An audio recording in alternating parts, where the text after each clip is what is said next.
This is Canada. From prairies to tundra, and home to this big, red maple leaf. And by now it should be no surprise to you that each and every province has a flag, as well as a decent amount of cities and towns throughout the country. That means Canada has a lot of flags. In the previous 2 episodes, we've been working our way west from Eastern Canada to Western Canada, and now we've arrived to Western Canada. Why did we split up the country in this way? Simply so that each area could have roughly the same amount of time. And if you haven't seen the first 2 episodes yet, be sure to check it out after this episode. And don't forget to like, subscribe, and comment below. Now, were you aware that there were rules of what makes a good flag and a bad flag?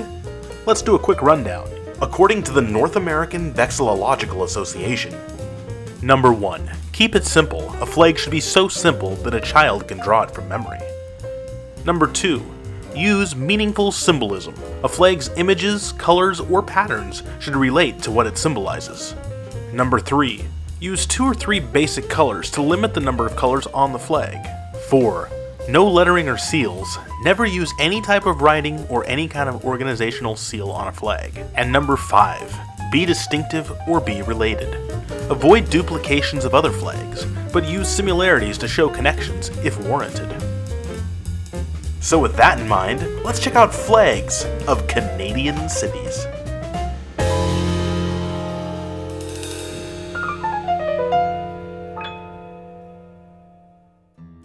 We head to the Northwest Territories, along the shores of Great Slave Lake, to the community of Hay River. Hay River is separated into 2 different parts. You have the new part located on the mainland, then an airport separating that from the old part of town, located on Vail Island. The new part of town is where the downtown core is. It's weird because you got all these low-density buildings in the downtown, then all of a sudden there's this big high-rise like out of nowhere. Why is there a high-rise in the middle of the Northwest Territories? That's right. A town of just about 3,000 people has the second tallest building in the Northwest Territories, with 17 floors and a height of about 187 feet. But if you want to know more about the tallest buildings in Canada by province and territory, I recommend watching this video of ours. Anyways, this would be a great building to show off the city flag. The flag is a blue and white pale design, with the city emblem in the center. Right away we see a black letter H for Hay River, as well as the town motto beneath it, the Hub of the North. At the tippy top is an arrow pointing northward. You may have noticed that the black H is located in the center of a circle, but that's not just any circle, that's a wheel. The spokes of a wheel shoot out from the H. It's supposed to represent a ship's wheel. Believe it or not, there's a port here. Boats and fishermen can go from here up the Mackenzie River into the Beaufort Sea in the Arctic Ocean. As well, the H in the center of this circle is representative of Hay River being the center of commerce. It's the terminus of the Canadian National Railway, as well as the Mackenzie Highway. And lastly, at the top of the circle, right where the arrow is, you'll see a bunch of crazy zigzags of yellow and blue. This is the Aurora Borealis. This flag, as well as pretty much every other flag in Canada's north, was made in 1985. They were all created to appear at the Northwest Territories Exhibition Hall at Vancouver's Expo 86. So this flag, as well as all the others, were made by Inkjet graphics in Yellowknife by designer Rob Butler. I'm sure by the time he was done with this massive undertaking, he never wanted to see another flag again. Many hatters don't even know their own flag, as most will believe that this is the city flag, but it's actually not. Let me introduce you to the official flag of Medicine Hat. This flag was made by the Canadian Heraldic Authority and was granted to the city in 1998. And even though it's the official flag, you won't find it anywhere, as the city itself even flies the blue flag. Voters hated the yellow new flag so much that they rejected it existing. Yeah, in 2002, there was a citywide vote, and out of the 1,300 ballots, 1,104 said they hated the new flag and wanted the old flag, the unofficial flag. The old unofficial flag was actually made in 1974 in a contest by Emily Knott. It was made official by the city council in the 70s and premiered at the grand opening of a new bridge. Fast forward to the 1990s when the Medicine Hat Police Service wanted to create their own coat of arms to celebrate 100 years. But the Canadian Heraldic Society would not allow it because, according to them, the city had to do it first. Once the city got its symbol, then the police service would be allowed to use that symbol. So because of that, the city council commissioned its own coat of arms. And that's how we got this. A flag that hatters don't even know exists, or they really dislike it. And the police service made their new badge. See the flag right there in the middle? Nice. The flag is a golden yellow representative of the fields around Medicine Hat. In the center is a wavy blue horizontal stripe, representing the South Saskatchewan River. Along the bottom, we see 3 different flames, which are gas flames, and above that, in the center, is a gas lamp. Medicine Hat is known as the Gas City. This is due to all the natural gas fields around the area. You could say it's one gassy place.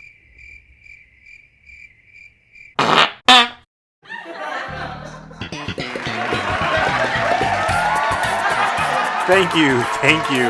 I'll be here all week. You're the flippin' best! The wheel on the left is a train wheel, and the cog on the right stands for industry. It's certainly different, and I guess as a community, maybe you should embrace something that's different instead of something that looks like everything else. That said, I'm glad it's not my city flag. The history of Lethbridge's flag is a weird one. The flag was designed by historian Alex Johnston, and the flag he designed was based off a single 1800s photo, a photograph that was in the archives of the Glenbow Museum in Calgary. What was this photo? It was a photo of Fort Hamilton, an old trading post built during the late 19th century, run by 2 Americans, John Healy and Alfred Hamilton. They'd built a trading empire in the state of Montana and decided to take their business north. Being in the frontier regions of the USA and Canada, law enforcement was sparse, and these mad lads sold alcohol like crazy, including their own brand known as Whoop Up Bug Juice, alcohol mixed with molasses, ginger, and red pepper. The drink was so popular that Fort Hamilton actually became known as Fort Whoop Up, and it was an old photo of Fort Whoop Up and its flag that historian Alex Johnston used to create the current flag for the city of Lethbridge. That's right, Fort Whoop Up was flying a flag above the fort, and it looked a lot like an American flag. But it wasn't. This fictional flag being flown caused quite a stir. Were Americans taking over Canada?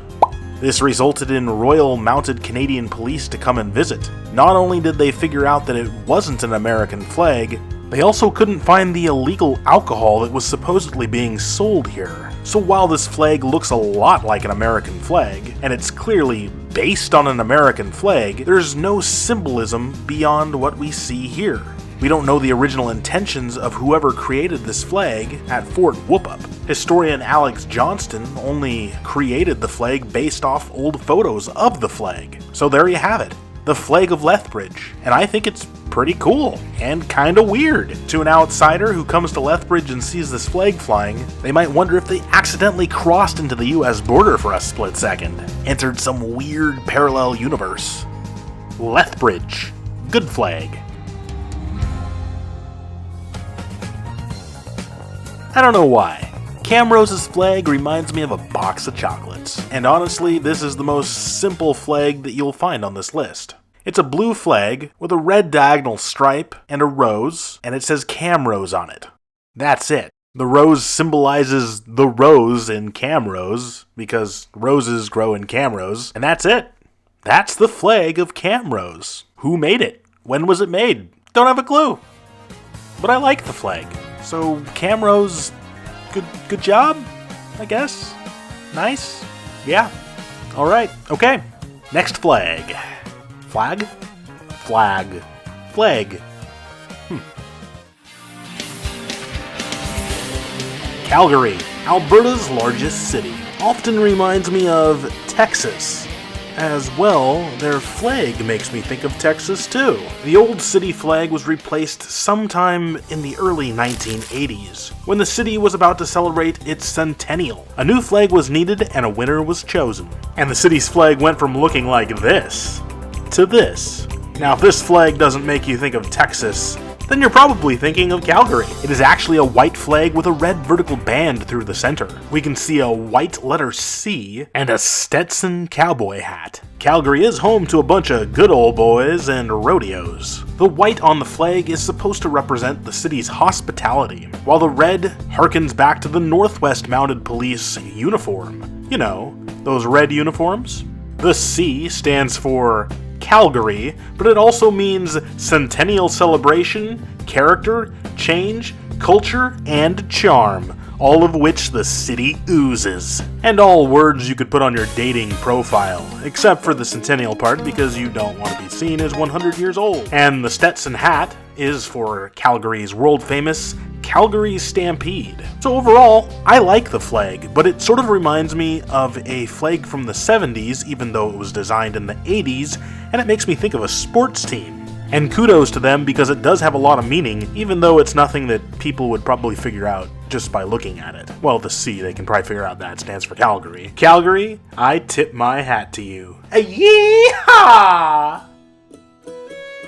Located deep within the Temptina Trench and surrounded by balsam firs, spruce, beech, and aspen trees is the town of Faro, a town that once thrived and had a prosperous future thanks to its mining industry. But it was that same mining industry that nearly shut the town down. Sadly, when the Faro mine closed in 1998, over 75% of the population left town. The town that was once thriving with over 1,200 people, a town that was optimistic about its future, being one of the largest communities in the Yukon, now barely had 300 people remaining in it. While the mine closed up, a few steadfast citizens did not, and instead embraced their unique slice of life in the rural Yukon. Some of this town pride can be seen in the Faro town flag. Instead of having the traditional Canadian pale design, we have a white flag with a blue stripe diagonally through the middle. On the top left of the flag, we have a black outline of a bighorn ram, while on the lower right, we have a crane, both of which are native to the area. Surrounding the town logo are fireweed flowers, which are the official floral emblem of the Yukon Territory. And in the center, we have the town logo. In the foreground in white, we have a canoeist, followed by, in blue, a miner. The canoeist represents native aboriginals in the area, as well as current-day eco-tourists, who glide along the Yukon River and its tributaries. The miner is representative of the Faro mine, showcasing the abundance of minerals that still surround the town. Beyond the miner is a semi-truck. This part of the flag is often overlooked, but the truckers were vital in the survival of the town mine. They brought the goods in and out, and they're still essential to this day, keeping this remote town supplied. The designer got a little aspirational in the next part of the town logo, which is a city skyline. A major city skyline, which of course Faro doesn't have. And beyond that is a set of mountain peaks. Beneath all that imagery are the words Town of Faro, and a stylized half circle encircles it all. This town logo has been around for a while because it's on all city signs. As well, it was on their old city flag, which was just a white background with the town logo on it. I don't mind this flag. I would get rid of the animals on the flag, and maybe get rid of the fireweed, or stylize it in a different way. Those look terrible. I do like the diagonal blue and the white. I think if there was a way to make this a little more modern and exciting, that would be an improvement. And speaking of improvements, the citizens of Faro have been working hard to improve the town. And it's starting to pay off, because in the last census, there was a 26% increase in people moving in.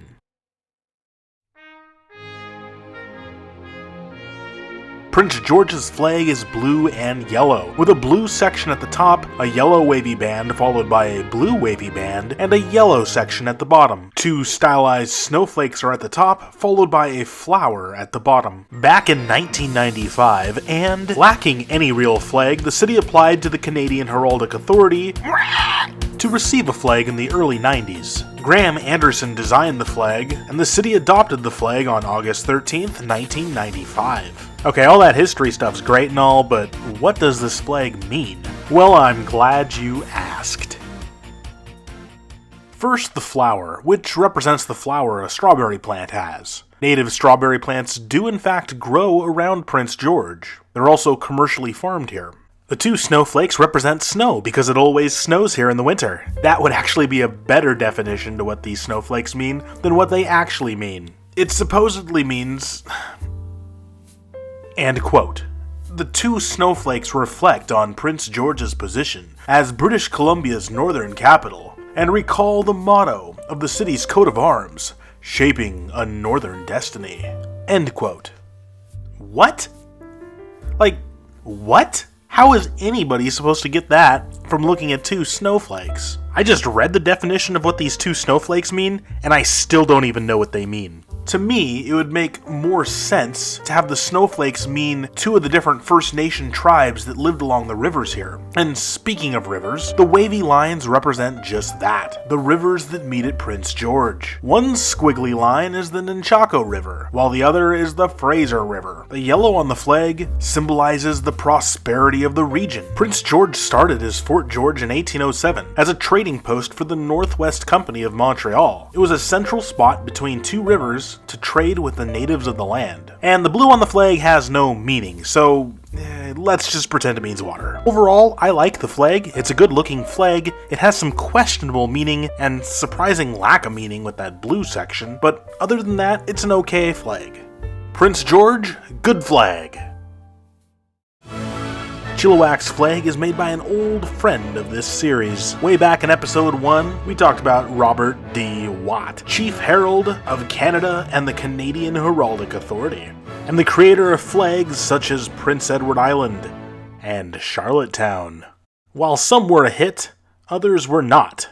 But I think this time we got a home run, because in 1993 they got rid of the old flag and stuck this in its place. Not gonna lie, it feels like something that belongs in an Irish pub. But hey, here it is. We got a green flag with a white Scandinavian cross. And in the center, well, you might think that's a Lucky Charm symbol, but it's actually 4 hearts combined together, tying in the previous flag's heart, and also tying in Chilliwack's motto. Chilliwack is the fertile heart of the Fraser Valley, aka the Green Heart of British Columbia. That Scandinavian cross can also be seen as crossroads, again showing that Chilliwack is at the heart of trade and traffic in its region. There's not many green flags being represented out there, so I can totally get behind this flag. I like it, it's nice, it's simple, and it has tons of meaning that just kind of nicely forms together. Good job. Listen up. The mission today is to figure out the history and the meaning behind the flag of Mission, BC. So, the history part, Mission got this flag in 1992, and it's quite simple. It's white with green and yellow. Now a little more history. Mission originally got its name from a Catholic mission in the area, not related to Westminster Abbey up on the hill overlooking the town. But if you look at the center of the flag with the gold and green, you'll notice that this looks strangely similar to a Christian cross. As well, it's laid out like the floor plan of an abbey.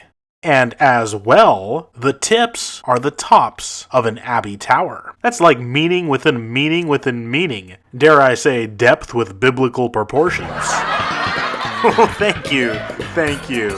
As well as this being a cross too, you'll notice the pine trees sticking out at each direction. This was done to represent logging in the area, as well as pointer arrows on a compass. While maybe not the most flashy flag in the world, it sure packs a punch and has a ton of meaning to it. It's actually pretty cool for that sense, so nice job, Mission. I'm gonna be burned at the stake for saying this, but mission accomplished.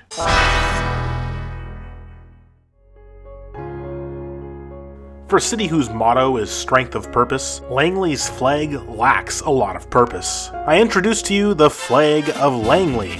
For a second there, I thought this was a southwestern flag in the United States, but no, this is the flag of Langley, BC, surrounded by lush green forests. So what's the meaning of this flag? Well, the only thing that we know with any certainty is the star. The star represents the original settlement of Langley. It was originally known as Inez Corners, then eventually Langley Prairie before it finally became Langley. Outside of that, all the meaning on this flag is rather ambiguous. The red doesn't seem to have any meaning other than maybe it being land, and the yellow could possibly be roads and rail. One source says the yellow lines might mean Old Yale Road or Glover Road, which went through Ina's Corners back in the day. Actually, both roads still go through the city today. Or it could possibly mean the British Columbia Electric Railway, which was part of a line of interurban railroads that connected to the town and helped the town see significant growth. So it's really weird when we get a flag that we don't know a whole lot about, don't even know when it was made,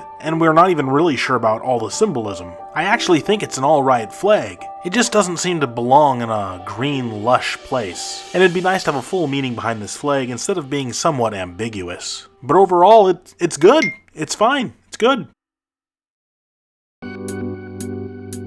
Burnaby is one proud city. In 2018, a panel of 10 people decided to rank all 130 flags in the province of British Columbia. Burnaby's flag came out as number 1, and terms they used to describe it were bold, and it all comes together. The little tips of white at the end of the feathers are a chef's kiss. And yes, while it was mostly just for fun, they did have someone from CBC Vancouver working on it, so So this flag was adopted in 1991 and was designed by our friend Chief Herald of Canada, Robert D. Watt. So we are presented with a blue and yellow flag and an eagle spreading its wings. Within the wings of the eagle are heraldic symbols known as fountains, and they are symbolized as water representing nearby Deer Lake and Burnaby Lake. The eagle itself is supposed to conjure up the spirit of the community, the beautiful nature and local wildlife. The eagle itself is located in the center of the yellow portion, the yellow itself representing the land that Burnaby is on and the riches it provides. In that sense, the eagle represents Burnaby, being at the heart, the center of the Lower Mainland, which ties it into the city's motto, "By the river and the sea rise Burnaby."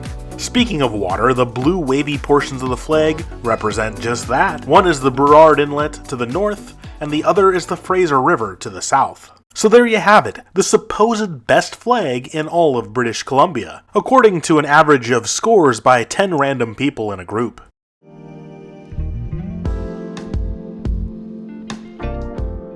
Alright, let me level with you here, because the ongoing joke in this series is that all the biggest cities tend to have the worst flags, or the most underwhelming.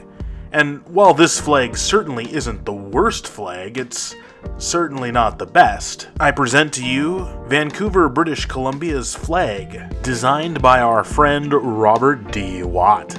Robert D. Watt, I tell you what, he's getting his hands on everything. It was adopted in 1983, replacing a flag by Rudolf Dangelmeyer, which won in a contest in 1978. Unfortunately for him, that flag got about as much attention and love as dog poop on the sidewalk. Unless you're in the downtown east side, that might not be dog poop. So back to the new flag. So right away we see green and white with blue wavy lines. The white section and the blue wavy lines are to represent the ocean, while the green is the land that Vancouver is built on, nestled in its natural harbor. And inside that green section we see a golden crest, and of course the number one things that everyone thinks about when thinking of Vancouver is an axe, an oar, and castles. Certainly not the natural beauty. So those silly little symbols are actually supposed to represent the most important economic resources to Vancouver. The axe is for the timber industry that helped grow this city, while the oar is for the maritime industry, fishing, trade, you know, the massive port of Vancouver, which is in this video.